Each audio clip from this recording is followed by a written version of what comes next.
Bueno, bienvenidos a todos. Hoy estamos en Vértice Talks, una sección de podcast impulsado desde Grupo Vértice para conocer más en profundidad a nuestra plantilla y las tareas que realizan en su día a día. Hoy tenemos un invitado muy especial. Bienvenido, Carlos. Un placer estar aquí. Hoy vamos a conocer un poco más sobre el puesto de Carlos y pues anécdotas, consejos que nos pueda aportar. Así que estamos muy contentos de que seas el primer invitado de hoy. Muchas gracias por invitarme, Javier. Y bueno, antes de empezar me gustaría enseñaros un pequeño detalle, un regalo que he traído. Es muy significativo, es un pequeño perrito, lo veis aquí. Y bueno, este perrito dice, este perrito llora cada vez que no fichas bien en la herramienta de recursos humanos. Más allá del detalle, simplemente es una pequeña muestra que es insignificante, pues un trozo de papel que un manager creó para que los empleados o su equipo recordara fichar bien. El fichaje se ha convertido en una realidad en nuestros puestos porque es una obligación legal, pero también, bueno, pues es un cumplimiento que tenemos que llevar a cabo. Entonces, como había muchas incidencias en los fichajes, pues a este manager se le ocurrió esta genial idea de poner este pequeño perrito con esta cara triste. Esto simplemente es una muestra de creatividad, de ingenio de las personas, ¿no? Y resume un poquito también la creatividad y la cultura vértice, ¿no? Como nos ingeniamos en nuestro día a día. Y me pareció súper interesante traerlo aquí para enseñar como una pequeñita muestra de la cultura vértice. La verdad es que te lo agradecemos mucho, Carlos, y lo tendremos aquí para, por si ves los próximos episodios, pues que sepas que tú has estado aquí y fuiste de hecho el primero. O sea, la verdad que es un regalo muy interesante. Lo vamos a tener aquí siempre. Pues bueno, Carlos, comenzando un poco, quiero que te presentes, diga un poco quién eres, cuál es tu puesto y qué sueles hacer en tu día a día cuando llegas a Vértice. Desde las 8 de la mañana, ¿qué haces en tu día a día? Muy bueno, en Vértice creo que me conoce todo el mundo, ¿no? Soy la persona responsable del área de talento y cultura. Y bueno, pues mi trabajo principal, por resumirlo muy resumido, es trabajar con personas. Claro. Es, digamos, la herramienta más importante que hay en Vértice y en cualquier organización, ¿no? Y mi día está enfocado básicamente a trabajar pues, en 4 áreas: en formación, desarrollo, en la parte laboral, que también lleva mucho trabajo. Y bueno, al final lo que me dedico es a trabajar con personas para que puedan desarrollarse dentro de la organización y crecer. Claro. A la hora de... se suele asociar mucho al tema de entrevistas, también supongo que valoras candidaturas y demás, ¿no? ¿Verdad? Sí, efectivamente. Una de las funciones dentro del área es atraer talento e incorporar talento a nuestra organización. A la empresa, claro. A la hora de cuando tú hablas con una persona que se va a incorporar o revisas una candidatura, ¿qué es lo que más revisáis desde el departamento? ¿Valoráis algo específico a la hora de ver un perfil? O sea, alguna habilidad concreta. ¿Hay algo que digáis, esto lo solemos valorar más a la hora de buscar un perfil para cubrir una vacante? Bien, bueno, va a depender mucho también de la posición que estemos buscando y hay algo que sí que es fundamental, que yo creo que puede ser transversal a todas las posiciones, y es un poco valorar más allá de las capacidades del aprendizaje que tenga el candidato y la adecuación al puesto, es el interés, la curiosidad. Claro. Cuando alguien muestra esa adaptación al cambio rápido, creo que es una de las competencias más importantes que se deben de buscar, porque el conocimiento hoy día pues avanza muy rápido, la tecnología cambia, todo cambia muy rápido y al final la diferencia en los candidatos está en la capacidad de adaptación. Por lo cual yo creo que es muy importante fijarse en la capacidad de adaptación que demuestre esa persona. Claro, y un poco también el tema de la actitud, ¿no? El hecho de cómo enfrentes ese puesto. La verdad es que sí. Y a la hora de cuando te reúnes ya con esa persona seleccionada, hay una cosa muy interesante para mí, que he investigado bastante sobre el tema, porque no estoy muy puesto en el tema de talento y cultura, y es el lenguaje no verbal. O sea, muchas personas sí se fijan mucho, pues el hecho de si están nerviosas, si suelen reaccionar de cierta manera o de otra, dependiendo de las preguntas que le hagas. ¿Tú te sueles fijar mucho en ese lenguaje no verbal? A ver, yo creo que como persona que se dedica a la gestión del talento, el análisis en las personas forma parte de tu quehacer diario, ¿no? Y en una entrevista todavía es una fuente más de recopilar información sobre el candidato. Claro. El lenguaje no verbal es importante, pero hay una cosa que no debemos olvidar. Estamos en una entrevista donde todo el mundo, la mayoría, o la mayor parte de los candidatos suelen estar nerviosos, por lo cual hay un factor de distorsión del lenguaje no verbal que puede estar influido. Claro. Pero sí es cierto que te da mucha información de cómo la persona es capaz de reaccionar, de cómo reacciona a la respuesta, puedes sacar mucha información de cuando le haces una pregunta que a lo mejor que no la tiene prevista o no la tenía, puedes analizar la capacidad de respuesta de esa persona. Pero importante, no sobredimensionar ese dato, es decir, porque sepamos que estamos en un entorno de prueba donde los nervios juegan una pasada y hay que tenerlo en justa medida con otro tipo de información. Claro, al final un poco los nervios, la presión esa de una entrevista de trabajo depende de lo que diga o cómo reaccione para poder acceder al puesto. Al final es algo, sí. Y en cuanto a errores típicos que tú digas, muchas personas, por ejemplo, que tú hayas entrevistado o te hayas encontrado con ellos, ¿qué crees que es el error? A lo mejor no error como tal, pero algo que le jugó una mala pasada que oye, pueda condicionar un poco, que tú hayas visto que digas, joder, esto se suele repetir o es un patrón en todas las personas. Pues mira, el primero que yo observo es un poco la intención o digamos, esa tendencia del candidato a intentar alinearse con las preguntas o con las preguntas esperadas, ¿no? Sí, que claro. creemos que son las más positivas, desvirtuándonos o alejándonos de la realidad, ¿no? De nuestra experiencia, ¿no? Sí. Ese sería como un punto, esa complacencia, ¿no? en las respuestas, ¿no? Porque eso al final el entrevistador se da cuenta, ¿no? Claro. Cuando son naturales o cuando son forzadas. Sí. Esa para mí sería la primera. Y otra es quizás mucho más... ¿cómo diría yo? Es mucho más extendida en las entrevistas, es no haberse preparado, no haber investigado acerca de la empresa. Eso es súper importante. Claro.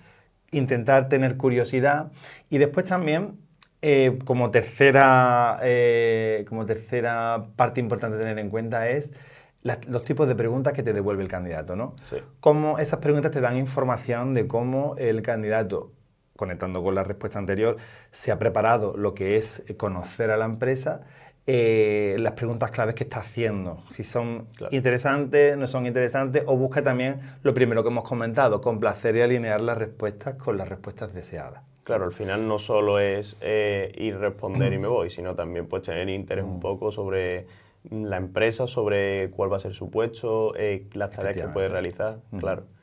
Bueno, y saliendo un poco ya de lo formal, te quería preguntar, porque al final en tu puesto habrás vivido 1000 entrevistas, habrás hablado con mucha gente, ¿y alguna anécdota graciosa o algo surrealista te ha tenido que pasar seguro? Sí, bueno, afortunadamente ha habido bastantes anécdotas, quizás algunas más curiosas que otras. En una en donde evaluamos primero, había una parte de la entrevista que evaluaba las competencias técnicas, competencias digitales más bien, porque eran puestos como para call center, ¿no? Sí. Y aquí aparece una situación como muy cliché que parece sacada de una anécdota o de un sketch de televisión, pero yo lo he vivido realmente, que es cuando le indicas a una persona que para empezar el formulario a rellenar sus datos le tienes que dar con el ratón aquí, en la pantalla. Y esa persona cogió el ratón y dio literalmente en la pantalla. Entonces dije, prueba de evaluación de competencias digitales completada. Con éxito, además. Con eso ya tenemos toda la información suficiente. Después, bueno, en la familia, normalmente muchas de las entrevistas son por videollamada. Claro. Y los peques de la casa han dado muchas anécdotas, y yo las he tomado con mucho cariño, porque al final la parte de la conciliación la llevo muy dentro y para mí es algo súper normal. Cuando alguien está en una entrevista de trabajo y aparece en la escena de la entrevista un pequeño demandando al padre. Por ejemplo, eso me ha ocurrido varias veces y es súper gracioso y también como entrañable, ¿no? Sí, al final siempre aparece algún intrusillo por ahí de fondo, la verdad es que sí. Y ya la más graciosa fue en un caso en el que fue también por videollamada y bueno, ya la persona había entrado a la sala ya habíamos aprobado la sala de espera, ya estaba adentro, pero la persona no se había dado cuenta, entonces estaba pues preparándose, releyendo y vimos, madre mía, está súper nerviosa porque estaba releyendo la información de la empresa y estaba pues soltando pues cualquier cosa que estoy seguro que no le hubiera gustado que se escuchara. Que se escuchara. Dios mío. Pues muy bien, Sí, la verdad esa que fue muy graciosa. La verdad que somos con algunas que otras un poco surrealistas, pero bueno. Mm. Volviendo un poco, pasando un poco al tema de la formación, informándome en estos días un poco más acerca sobre ello, he visto que hay mucho debate, sobre todo en LinkedIn o otras plataformas. La gente tiene muchas dudas de si es mejor tener más experiencia o estar más formado. ¿Tú qué piensas sobre ello? Que al final te encuentras muchos perfiles. ¿Qué se suele valorar más en las empresas sobre esos dos aspectos? Aquí sí me gustaría pues, hacer un pequeño inciso, ¿no? Porque va a depender mucho de la posición que vayas a buscar, si es más senior, si es más junior. Cuando es junior, al final la experiencia la tienes que dejar a un lado y te tienes que buscar, tienes que fijarte bien en la formación. Esas competencias que traes Claro. ya adquiridas en su formación académica o no académica, ¿no? Y bueno, si quieres coger algo de experiencia, pues tienes que irte a algo más de práctica, experiencia, voluntariado, y ahí ves un poco también la curiosidad de la persona, ¿no? Porque Claro. volvemos otra vez a lo que hablamos antes, la curiosidad es un factor determinante, ¿no? Y de hecho hablaremos un poco más adelante de ello. Y bueno, formación y experiencia yo lo tomaría en su justo equilibrio, porque cuando ya buscas un perfil muy concreto, con una capacidad, digamos, con una responsabilidad alta, es muy importante, pesa mucho la experiencia. Claro, ¿vale? al final, ¿no? Hay veces que a mí en la vida, por ejemplo, todo lo que he aprendido en recursos humanos, la mayor parte, más del 40, más del 60% de lo que yo he puesto encima de la mesa en recursos humanos viene de la experiencia. No me la han enseñado en ningún sitio. Claro. O sea, entonces, pero claro, ves la formación sí como algo esencial, ¿no? Es esencial, evidentemente forma parte digamos, del desarrollo continuo de las personas. Claro. No se concibe el desarrollo profesional sin una formación continua, ojo, en los programas de desarrollo de las empresas enfocados a los empleados. Y es muy importante, pero a la hora de seleccionar un candidato, cuando entra en la organización, tienes que hacer un equilibrio según el puesto. Claro. ¿Dónde va a pesar más la experiencia o el conocimiento? Claro, ahí he comentado algo muy importante y es la formación también, incluso en las empresas, ¿no? ¿Cómo crees que ven muchas empresas hoy en día el tema de la formación de los equipos? ¿Lo ven como realmente una inversión?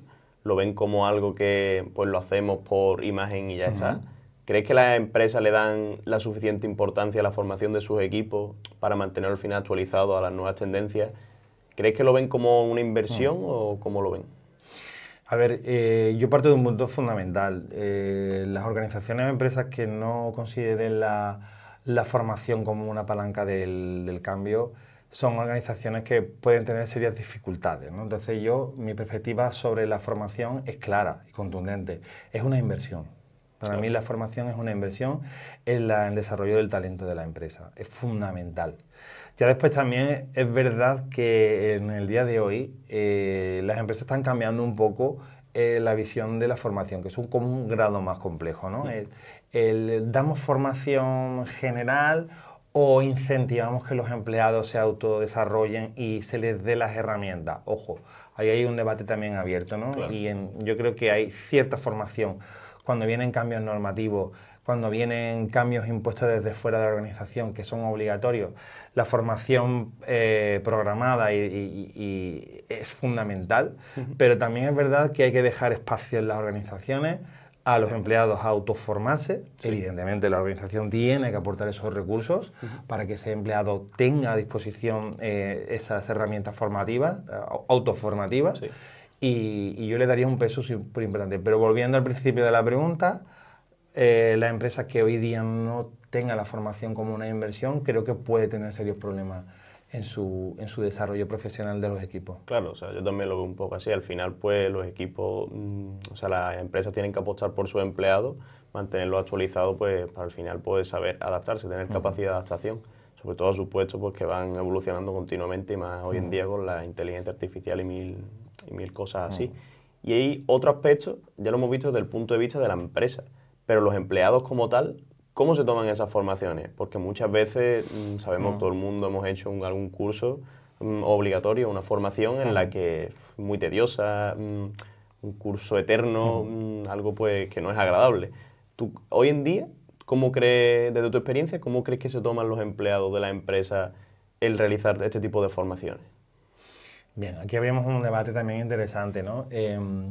Muchas empresas toman la formación como una prescripción médica, ¿no? Es decir, hace falta, se analiza el plan de formación, necesitamos formar a nuestros empleados o a determinados empleados de determinadas áreas en esto y se le prescribe una solución formativa, ¿vale?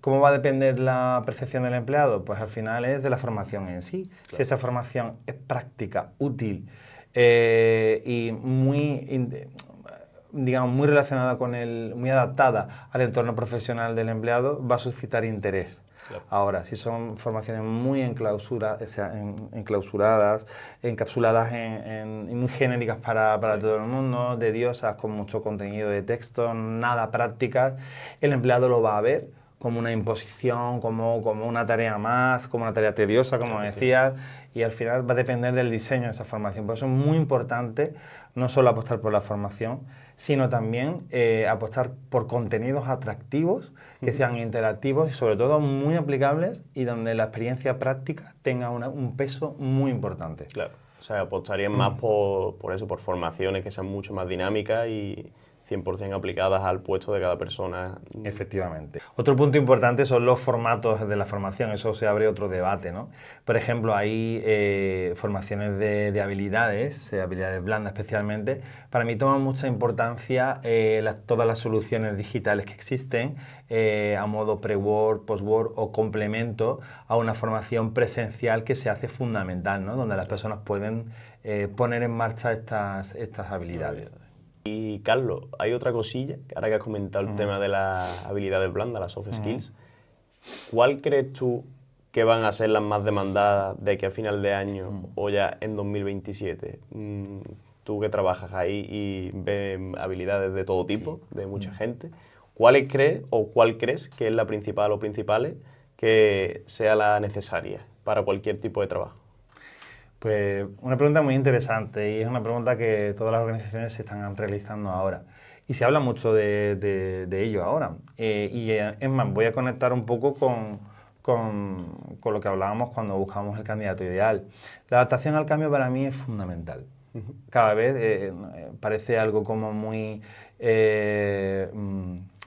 evidente, ¿no? Que todo cambia muy rápido, que el conocimiento avanza súper rápido, la llegada de la inteligencia artificial está poniendo patas arriba todos los sectores, no está dejando sector sin tocar, o sea, absolutamente todos, algunos en mayor medida, otros en menos. Y al final, la principal competencia que yo valoro en una persona y son las que en general tenemos que tener en cuenta la adaptación al cambio. Para mí esa es la fundamental, cómo nos adaptamos y lo rápido que aprendemos, ¿no? Por eso ahí viene y se conecta con el desarrollo y aprendizaje continuo, ¿no? La curiosidad está muy conectada con todo lo que hablamos. La curiosidad es la que va a hacer el factor diferencial de muchas personas en el desarrollo de éxito profesional. Y, por supuesto, la inteligencia artificial y la automatización de tareas pues, nos está relevando a muchas personas a realizar tareas de mucho más valor, es decir, nos está quitando aquello que es más automático, más aburrido y nos está dejando tareas mucho más interesantes. Sí.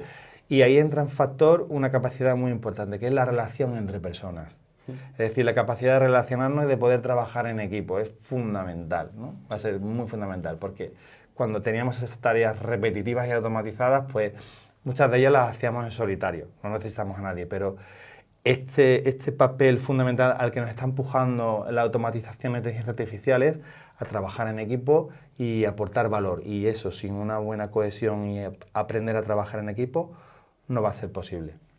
La verdad es que es muy interesante y el tema de la inteligencia artificial hoy en día pues a todo el mundo le está obligando a adaptarse y llevarlo lo mejor posible en su puesto y al final pues sacarle provecho. Es cuestión de adaptarse. Pues Carlos, la verdad que me ha encantado charlar contigo, ha sido la verdad que un rato muy entretenido y muy contento de que hayas sido el primer candidato. ya sé un poquito Un honor más. para mí. El honor es mío. La verdad que es un lujo, ya he podido aprender un poquito más sobre qué es lo que hace, porque siempre que te veo por ahí digo, ¿qué hará Carlos? Digo, lo voy a traer aquí que Buena justo pregunta. nos lo explique. Así que nada, agradecerte también pues el detallito que nos has traído. Lo pondremos por aquí por si, hombre, ver los próximos capítulos, que te veas aquí, que digas, Sí. ahí he estado yo, y te sientas parte de este programa porque, hombre, has sido el primer candidato. Así que nada, pues muchísimas gracias a todos por vernos y pues nos vemos en el próximo capítulo.